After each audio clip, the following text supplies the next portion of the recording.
लेकिन दोस्तों बसपा सुप्रीमो मायावती जी के सामने सबसे बड़ी कमी है वो है भरोसामंद प्रत्याशियों की।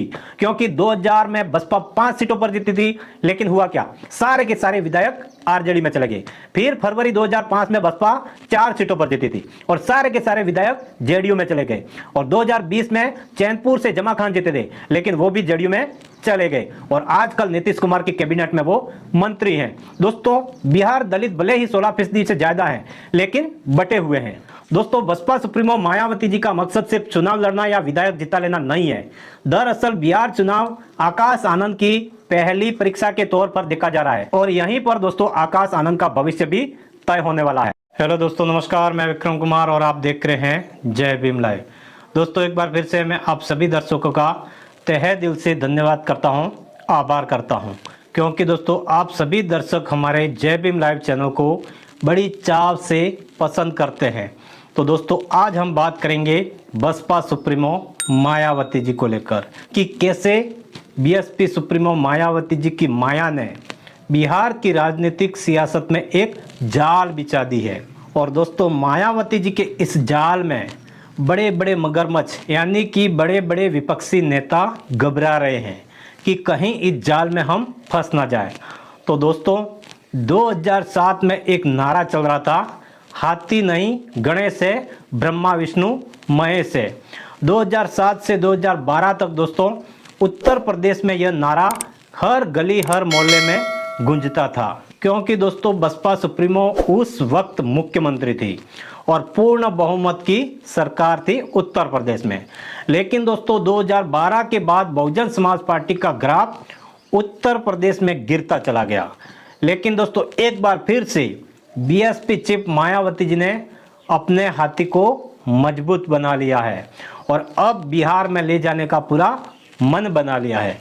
यानी कि दोस्तों बसपा सुप्रीमो मायावती जी ने अपनी पार्टी के कील कांटे दुरुस्त करने शुरू कर दिए हैं और कुछ बड़े और कुछ कड़े फैसले भी ले लिए हैं। लेकिन दोस्तों एक चौंकाने वाला फैसला उन्होंने और लिया है और दोस्तों वो फैसला है कि बिहार विधानसभा की सभी 243 सीटों पर अपने दम पर अकेले चुनाव लड़ने का ऐलान कर दिया है। अब दोस्तों यह घोषणा ऐसी हो गई है जिसमें एनडीए गठबंधन और इंडिया गठबंधन दोनों अलायंस की नींद उड़ा कर रख दी है।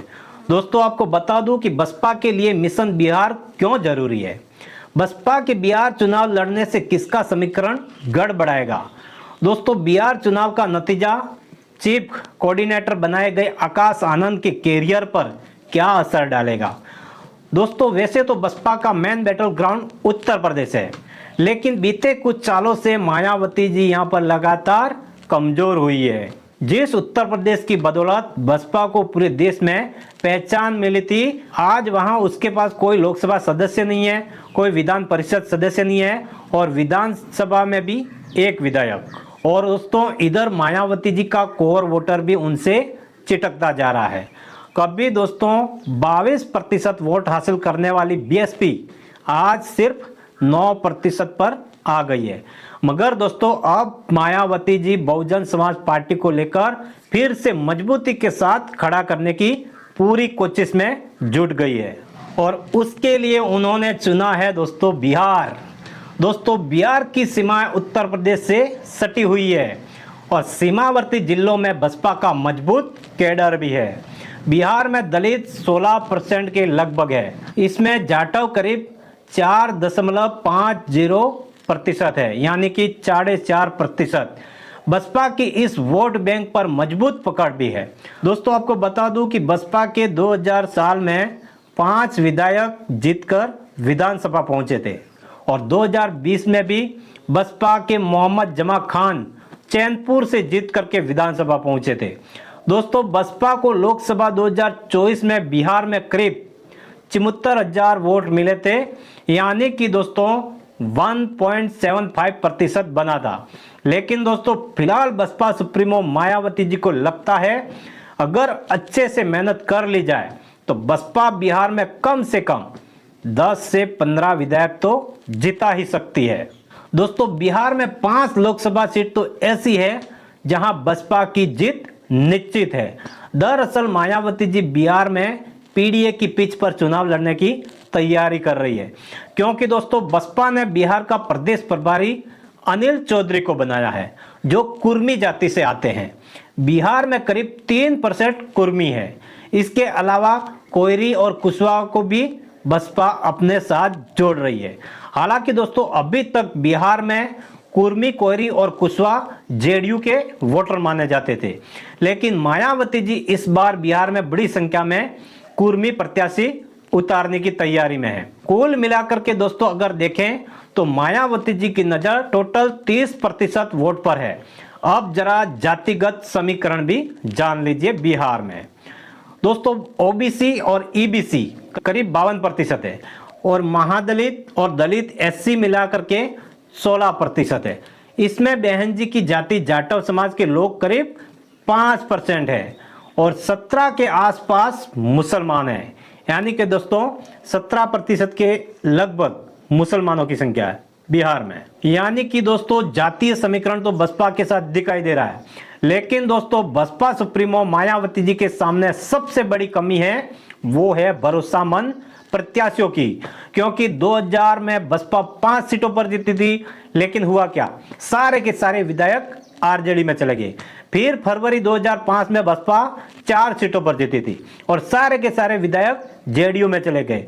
और 2020 में चैनपुर से जमा खान जीते थे, लेकिन वो भी जेडीयू में चले गए और आजकल नीतीश कुमार की कैबिनेट में वो मंत्री हैं।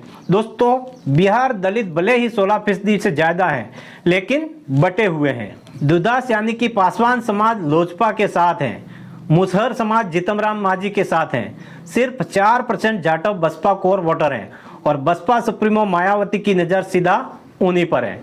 दोस्तों बहुजन समाज पार्टी बिहार में सभी सीटों पर चुनाव लड़ने से नुकसान दोनों महागठबंधनों का होगा, लेकिन दोस्तों एनडीए पर इसका असर ज्यादा होगा।